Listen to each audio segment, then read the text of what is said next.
I have a clarification here. One of the fans, thankfully, on Twitter was able to smarten me up, and there was an email too, but I lost it. But a couple of these people said this on Twitter also, and I will paraphrase all of them. When we asked the question when we were talking about the Money in the Bank pay-per-view extravaganza, Bray Wyatt was selling like he was going to the electric chair for a hip toss, right? Or a body slammer. Well, I said, isn't this is the Fiend? This is the guy, they run over him with a car and parked a truck on him, shoved a hand grenade up his ass, pulled a pin, hung it in his nose, and it couldn't kill him. And he's selling a fucking choke slam. And we agreed, I think you and I did, that was somewhat inconsistent in presentation, right? But thankfully, we've been smartened up, because several people, as I said, mentioned this. The Fiend and Bray Wyatt are not the same person. Oh, Bray Wyatt is vulnerable, but the Fiend is invulnerable, as there are different personalities. They may embody in the same physical body, but it's been clearly established they're different personalities, and he morphs into the Fiend, and then he's invulnerable.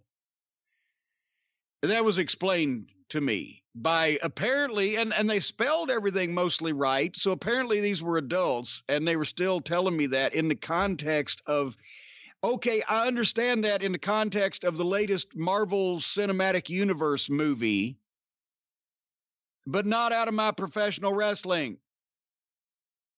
And somebody brought up, well, it's the same that Mankind had Cactus Jack and Dude Love had different personalities. No, it's not the same thing, because for one thing, you didn't beat Mankind with a body slam and have to run over Cactus Jack with a fucking 18-wheeler and he kicks out. It was still the same fucking guy. Help me explain. In Tennessee, they said Roughhouse Fargo was crazy. But they didn't also show him that sometimes he wasn't crazy and he was refereeing in the Carolinas. That would have killed Roughhouse Fargo. Thankfully, TV was regional in those days. You don't suddenly get or lose superpowers, even if you're crazy.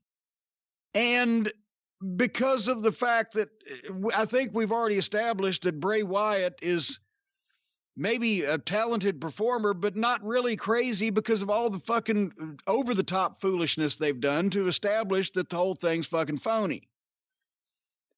So, no, that's not an acceptable explanation. Oh, they're two different, they exist in two different universes and they morph into each other. I don't care if they're morphing or teleporting or whatever they're doing.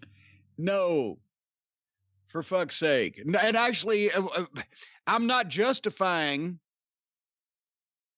I'd rather Bray Wyatt sell a body slam and a choke slam than the Fiend not sell the sledgehammer to the head. But I'm suggesting that once that they've set that precedent, it looks stupid, which is why you don't ever set that precedent, because then it looks stupid if anybody ever sells anything else again.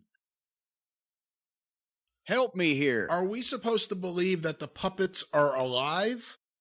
Or that Bray Wyatt or the Fiend, whichever one, I'm not sure, have a team of puppeteers that travels with them and that are in cahoots with them? Yes. Yes. Yes, they're alive, or yes, he has a team of puppeteers? Yes, but both. I don't fuck it. That's the thing. No, it's not scary and spooky unless it's a goddamn movie, which then we accept going in and try to lose ourselves in. But that's not what wrestling is, and they don't do a great fucking job of it anyway. But basically, when I see Bray Wyatt actually in front of my eyes, or with no trick photography, morph into the Fiend like Lon Chaney Jr. turning into the fucking Wolfman, then okay, it's the same guy. Otherwise, no, it's not. No, I say no, and now Harley's looking like, what? I'm not doing anything. I want to see an episode of Firefly Funhouse where Bray Wyatt finishes and he waves goodbye and he walks through that little door. And then you pull back and you see the camera crew looking at each other like, this guy's a fucking weirdo. What is this? What are we doing here? Yes, they never do explain why. That have the crew just accepts this, and wouldn't, if you were a cameraman, wouldn't you want to see whether that puppet was alive or not, or whether it had fucking nards or not? So you wouldn't you want to try to look around the edge or whatever? Now I've seen these puppets confront John Cena as well as Braun Strowman. How come no one goes for the puppet? How come no one goes, I'm going to rip that off whoever's hand that is right now. You stay here in the ring. I'll be right back. Well, you just stole that from All Petite Wrestling, because they fucking, it wasn't a puppet, but they took their venom out on another inanimate object this week.